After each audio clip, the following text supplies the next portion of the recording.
Assalamualaikum warahmatullahi wabarakatuh. Perkenalkan, nama saya Rizky Alfiansyah. Saya di sini akan mempresentasikan tugas dari Ibu Wuri mata kuliah retorika. Eh, Tema yang saya ambil adalah iklim organisasi. Ya, sebelum saya memulai presentasi ini, saya meminta maaf terlebih dahulu kalau nantinya video ini atau presentasi yang saya sampaikan belum atau masih kurang. Kurang lebihnya saya meminta maaf pada Ibu Wuri dan pada orang yang menonton video ini ya. Ya, iklim organisasi. Pengertian iklim organisasi yang saya akan jelaskan nanti saya akan tampilkan di samping sini. Iklim organisasi adalah keadaan atau kondisi dan karakteristik lingkungan tempat bekerja yang menjadi ciri khas di sebuah organisasi yang terbentuk dari sikap, perilaku, dan kepribadian seluruh anggota. Iklim organisasi merupakan sebuah konsep yang menggambarkan suasana internal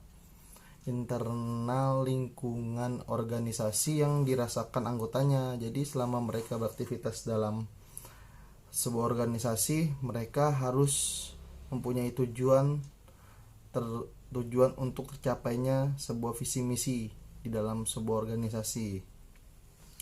Dan iklim organisasi juga merupakan faktor penting yang menentukan kehidupan suatu organisasi. Iklim organisasi menjadi salah satu faktor yang menentukan kepuasan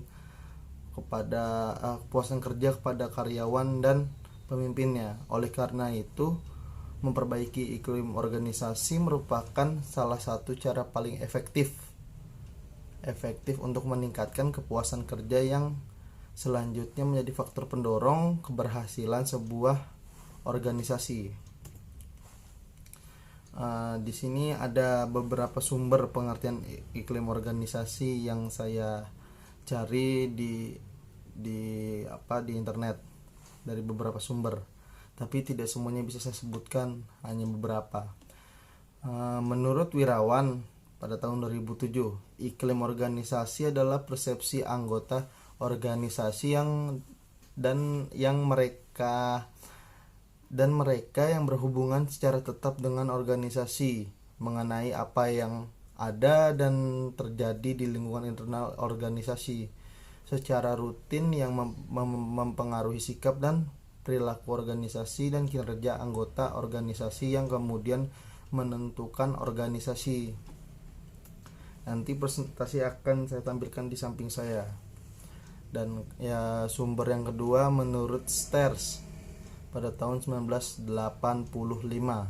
iklim organisasi merupakan kualitas lingkungan internal suatu organisasi yang dialami oleh anggota-anggota, mempengaruhi perilaku serta dapat tergambarkan dari perangkat karakteristik atau atribut-atribut khusus dari organisasi tersebut.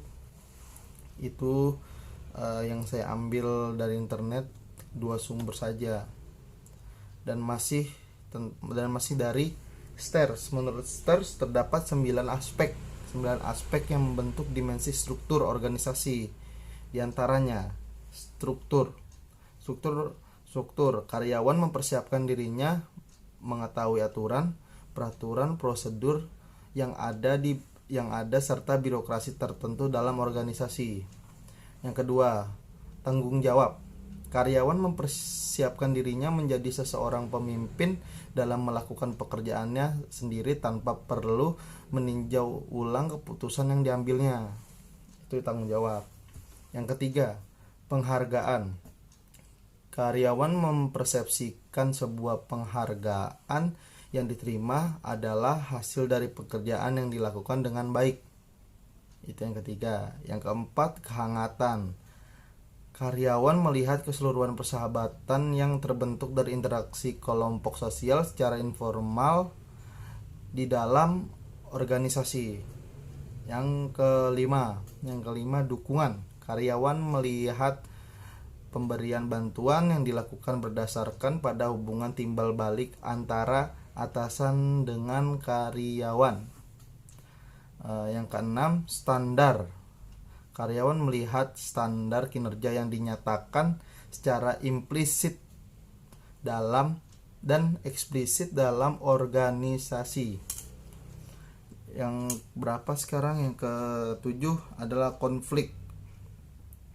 Konflik, karyawan melihat sebuah konflik terjadi karena adanya perbedaan pendapat dari masing-masing anggota di dalam organisasi. Sekarang yang ke-8. Yang ke-8 adalah karyawan melihat resiko kerja dapat terjadi di dalam organisasi. Salah satu penyebab terlihat pada jenis pekerjaannya. Jenis pekerjaan tersebut mempengaruhi besar kecilnya resiko yang didapat. Yang ke-9, identitas. Karyawan harus menyadari identitasnya di dalam organisasi tersebut. Nah, itu menurut Stairs ada 9 aspek. Dan selanjutnya, faktor-faktor yang mempengaruhi iklim organisasi. Menurut Asmar tahun 1999 terdapat 3 faktor yang mempengaruhi iklim organisasi, yaitu sebagai berikut. 1. Penempatan personalia. Masalah penempatan personalia atau penempatan sangat penting karena apabila terjadi kesalahan dalam penempatan dapat menjadikan perilaku menjadi terganggu dan pada akhirnya bisa merusak kinerja dalam iklim organisasi tersebut. Yang kedua, pembinaan hubungan komunikasi. Dalam lingkungan organisasi bahwasanya tidak luput dari proses komunikasi. Dalam kehidupan setiap sehari-hari komunikasi berperan penting dan iklim organisasi tercipta karena adanya komunikasi hubungan yang dibangun secara formal dan non formal. Dan yang terakhir adalah penindasan dan penyelesaian konflik. Setiap organisasi akan mengalami perubahan atau perkembangan dalam setiap aspeknya. Seiring dengan perubahan lingkungan, proses perubahan ini sangatlah penting untuk mengantisipasi supaya tidak terjadi stagnasi, kemunduran organisasi. Peran pemimpin sangat diperlukan, yaitu membuat para personil atau anggotanya lebih menjadi dinamis dan mampu mendukung kemajuan organisasinya tersebut. Ya, demikian presentasi dari saya. Jikalau ada yang salah atau ada penyampaian kurang baik, mohon dikoreksi. Begitu saja dari saya. Billahi taufik wal hidayah. Wassalamualaikum warahmatullahi wabarakatuh.